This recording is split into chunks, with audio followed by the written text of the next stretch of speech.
This is Mike from Minimal 3DP, and today I'm finishing up my configuration and setup of my Ender 3 V2 Neo with the Manta E3EZ board.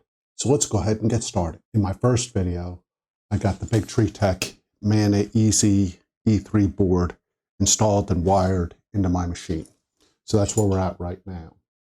Now, in my next steps, I'm going to work on configuring the firmware, getting the CB1 board all set up, getting the firmware installed, and just getting everything configured. So hopefully you can follow along with me, and we'll do this together. So let me go ahead and get started. To start off, I'm in the Bigtreetech Manta E3EZ board GitHub site, and I've gone ahead and opened up the PDF directions. So let me bring that up on my screen so we can take a look. So as you can see, I've started off with the manual, and we're just going to scroll down here. There is lots and lots of detailed instructions here. This is all the wiring, and then once we get through the wiring, we're now into the CM4 instructions, and then we want to keep going, in our case, down to the CB1 instructions. And we're going to be using the Lena etcher to burn the image to the SD card. Now, in our case in particular, we need to actually use the CB1 release from Bigtreetech in order for everything to work correctly. So let me go ahead and open up that website, and then we'll just take a quick look, and we'll download our release. To get the Lena etcher, you can just go ahead over to their website, and I'll link to that below, and download the appropriate version. And then once you have it installed, you can go ahead and burn the image to your SD. So we'll go ahead and do that now. As you can see, I've navigated over the releases for the CB1 firmware. I'm just going to go down to assets. And then it looks like we have two different images to choose from, a minimal image and then a clipper image. In my case, I just want the full clipper image.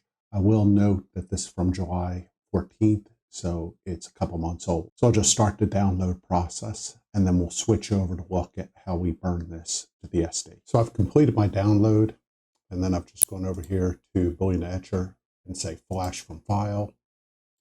Here's my image, so I select that.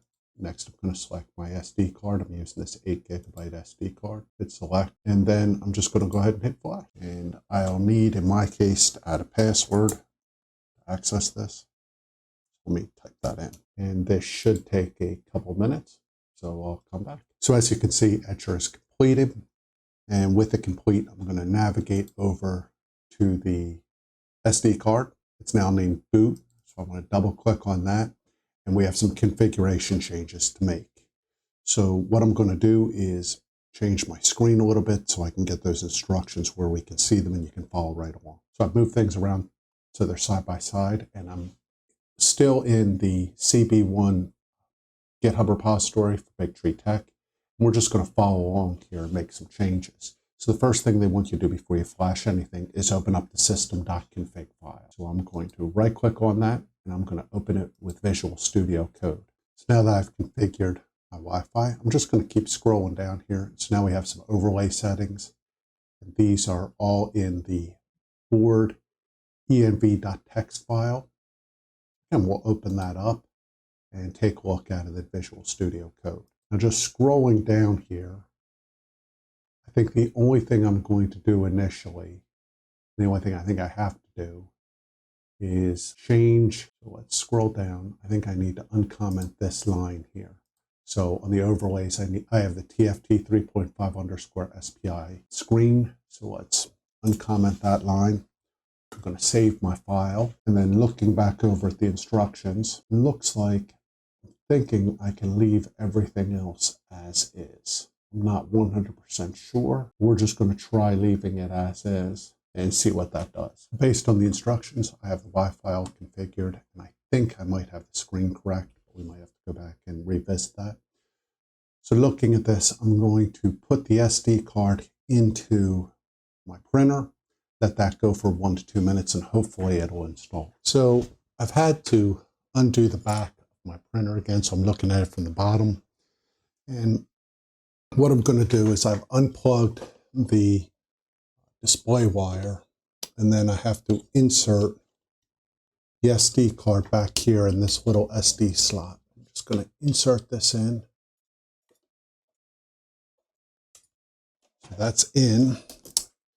And then let me go ahead and reinstall ribbon cable for the screen. Unfortunately, this is very, very awkward. So I have both the SD card and the monitor, or the display in, and then I'm just going to power on. Okay? And I'm getting a white display. I see the lights on the board, and then if I pick this up, you can see I'm getting the Bigtreetech logo. So that's all looking good so far. Again, I'm no longer on the white screen. I now have the screen for the display. And in fact, I'm showing, looks like I have the display right here. So everything's looking good so far. Now, it's telling me it can't connect. And I believe that has to do with the fact that I don't have Clipper installed yet on the main board. So let me reroute this stuff around. So I'm going to go this way. I'm just going to gently put the display down. I'm leaving the SD card in. And what I'm going to do is shut this off and then tighten all my wires back up. And I'll clean that up off camera and then flip the printer back right side up. And then we'll work on installing the firmware. Before I close this all back up, I just want to point out that I've also connected the Wi-Fi antenna. So that's going right there into the CB1 board. And then that antenna comes to the outside here. Now probably what I'll do is just stick this off to the side. So it looks like I have a sticker here. And so I'll stick that over on the bottom of the printer. Again, just to help improve my Wi-Fi signal. So I have the printer all set up and it's turned on. Over here you can see the BLTouch is activated. And what I'm going to do is check my Wi-Fi router. And I want to see if I can get the IP address of the CB1 board. So now I'm taking a look at that and I'm scrolling through. If I look on my phone, I can see the IP address right here. So I have the IP address, and on my network, the CB1 board is showing up as BTT-CB1. Again, there's the IP address right here at the bottom. Just going to pin that, and I can use that to SSH into the board and finish the configuration process. Now looking back at the directions, I've identified the IP address. In the case of the directions, they point out an SSH program that you can use to SSH in. I'm using a Mac, and so I have SSH built in. So I'm just going to use the built-in SSH. Now the process should be pretty much the same in Windows, except for the fact that you'll need to either use the application Bigtreetech recommends, or you can also use PuTTY. Now in my case on my Mac, I'm going to type in SSH space, and then I'm going to type in the username according to the directions. The username is BQ. And I'm going to do the @ symbol and then type in my IP address, which in my case is 192.168.86.31. And I'm going to hit enter on the keyboard. It's going to ask me about the key. In my case right now, I'm going to hit yes. And the password for the CB1 is BQ. And I am on the board right now. So as you can see, I'm logged into the board. So this is really good. And now let's switch over the directions and go to the next step. I've brought the directions so they're right here with my terminal. So I'm just going to copy this and paste this command in, and this is moving me to the Clipper directory. And then I'm going to type in make menu config. So I've copied and pasted make menu config. I'm going to hit enter. and that should open up the configuration.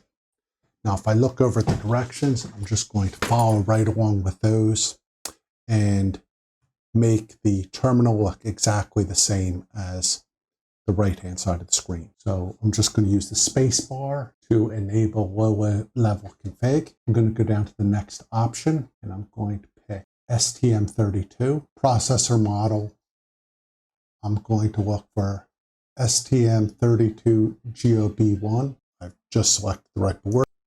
So I've changed the processor model to STM32GOB1. It looks as if the bootloader offset is correct. The clock reference appears to be correct. And then the communication interface needs to be USB, PA11 and PA12. That looks correct.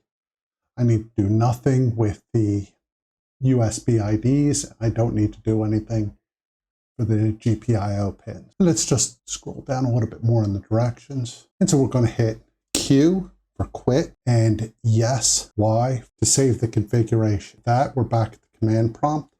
And at the command prompt, I'm going to type make. And that's going to build my Clipper file. And that'll take a couple of minutes. Now, if I look at the very bottom here, my terminal, you'll see the last file created in the out folder is the clipper.bin.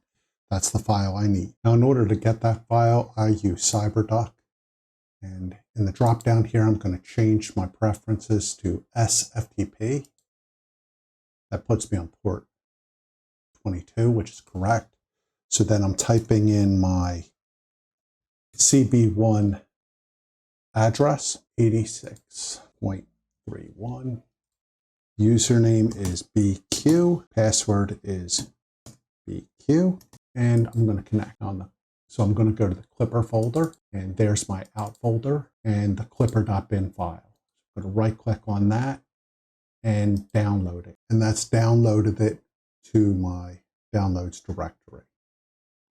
So we need to make a quick change. And so I'm going to go over to the downloads. There's the clipper.bin. I'm going to go ahead and rename it to firmware.bin. So now it's firmware.bin. I'm going to copy it over to an SD card. I'm going to eject the SD card, and then I'm going to put that into my printer. So I'm taking my SD card and placing it into the printer. I'm going to shut the printer off and then reboot. So I'm rebooting. I'm going to move the screen over so we can watch it. And I am going to print a case for this, but for right now, I'm not too worried about it. Now, I believe the firmware is installed. To check things, what we're going to do, we still have to configure it, of course, is let's just pull the SD card and we'll load that back on the on my computer and just check to see if the firmware has been renamed. So I'm looking over on this left-hand side of my screen, my file browser, and this is the SD card. And you'll notice it's renamed firmware.bin to firmware.card. That's typical of Bigtreetech software. So that is exactly what I need. So now we're just going to start on the next steps. So now I'm looking back over at the terminal on the left-hand side. I'm still logged in to the CB1 board. I have this command right here. I'm going to copy it. So this is ls/dev/serial/by-id. I'm copying that and I'm pasting that. Paste that command. Hit enter. And as you noticed, it's actually showing the ID of the board and it says Clipper in the beginning. So that means that's all connected and installed correct. Now I'm just going to copy that line. So I've copied it and now I'm going to go on with the next step. So now I've opened up a browser window and I'm just going to type in http://192.168.8631. And as you can see, it's now brought up main sale. And in order for me to get everything corrected, I'm going to need to switch over and create the printer.config. So let's just go ahead and do that. So I'm opening up printer.config. Now I've navigated over to the Manta E3EZ board GitHub page. And I'm going to click on the firmware folder. I'm going to click on Clipper. And then they have a printer ender3.config. I'm going to click on that. What I'm going to do is click raw and then select all. So I'm going to copy everything. And then I'm going to go back over to the printer.config on my printer. I'm going to highlight every line and leaving this top include mainsail.config. And I'm just going to paste in the new configuration. Now this is for an Ender 3, but everything here should match the Ender 3 V2 Neo I have. There's a couple changes I'll make here. I'm just going to scroll down, and as far as I know, I should need to uncomment the heater fan was on fan 1. That needs to be uncommented. I'm going to delete the MCU serial here, and I'm going to paste in the one I identified for my terminal. So that's now pasted in. Going down here on my board, I have the 2209s, so I just want to uncomment all these lines. I think I want to leave the diagnostic pin commented out for right now. I'm just uncommenting all these lines. Now I don't have extruder 1 set up. Now I also have, I'm going to need to make some changes to Z. I do have a Z1, and we'll configure that here in a minute. Keep scrolling down here. I have a BLTouch, so let's uncomment those lines, and we'll make some other changes here as well. And everything else looks okay. So I'm going to hit save and restart. So this is giving me an error right now. So let me go over to one of my other printers, and I'm going to pull the configuration for the BLTouch from another printer. So we'll take a look at that. So as you can see, I've made some changes to the Z stepper, where I'm now pointing it to my probe. And this is the configuration for my Ender 3 V2. And so I'm just going to use this config, get the other one set up correctly. So I do want Z safe homing. So let me copy that. And I'm going to move that over here. I'll put that right in this area. And that should be correct. Now I'm going to go over here and copy this code. So this will be my offsets. This goes right under here on the BLTouch. I'm going to uncomment out this line. And I'm also going to need to change the X and Y offset here. And I'll have to look up what those are on my extruder. I can't remember offhand. Let me hit save and restart. Let's see what this does. It doesn't look like we're connecting, so we probably still have a couple other things wrong here. So let's keep looking at that printer.config till we can figure out what's wrong. I believe I made a silly mistake here. I accidentally deleted too much. I needed this path in here. So now I'm going to hit save and restart. Let's see what happens. And we connected. So now we're actually connected to the printer. So this is really good. Now let's go ahead and we'll update all the components just so we have the most latest version. That'll take a minute. As you can see, everything is now up and running and connected. We'll go over the dashboard and just take a look at things. And let's try homing and see if the BLTouch even works. And let me set up my camera and we'll take a look. So what I'm going to do is just hit home, and I'll home all.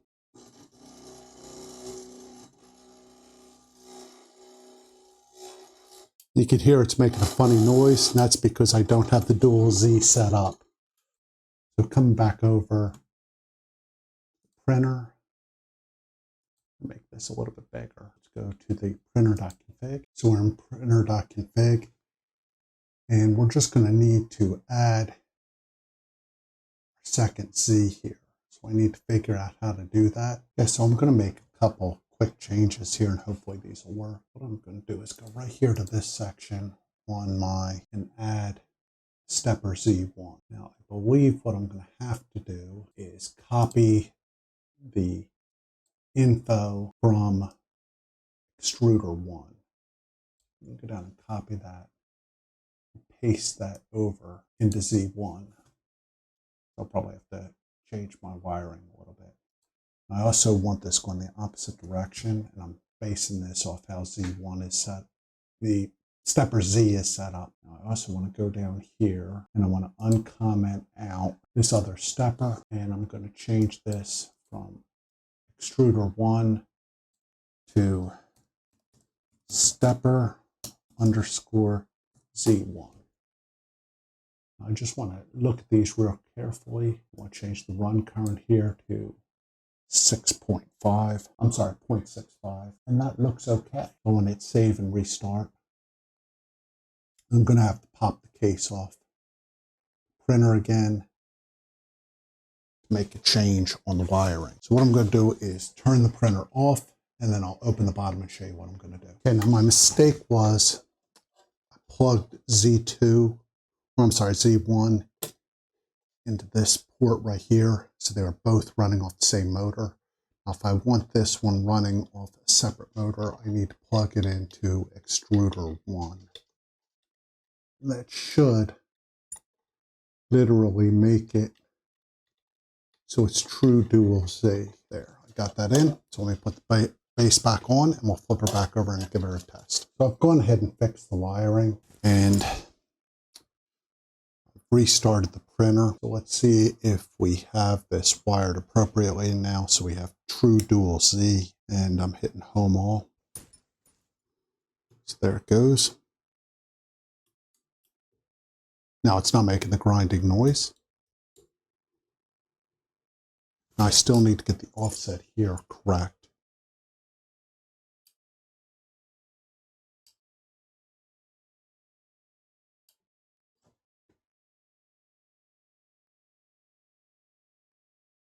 Things are looking pretty good.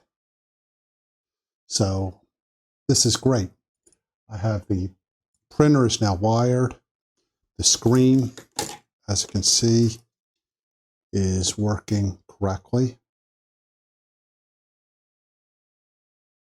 And I can hit home all from the screen. So that's, again, it's all moving. So now what I need to do is fix the offsets and then do all the various tuning to get this all set up correctly. But I have the basics in place, and I'm pretty satisfied with where I'm at. So I think with that, I'm going to go ahead and call it a night, and maybe tomorrow I'll configure this printer totally. But for right now, this is really good. And I'm really pleased with this. Now I may also walk you through my steps to tune a printer. But again, for right now, we have the firmware installed. We have the CB1 configured appropriately. Everything appears to be going good. So with that, I'm going to call it a night. I want to thank you for joining me tonight as I've gotten the firmware working on this printer. I'm really pleased with it. If you have any questions, please post them below and I'll get back to you as soon as I can. If you have any feedback, I'd love to hear from you. Thanks. Have a good night. Bye. Hi, this is Mike from Minimal 3DP, and I want to thank you for joining me today. If you have any questions or comments, please post them below. If you need some additional help, I've also posted some links in the video description.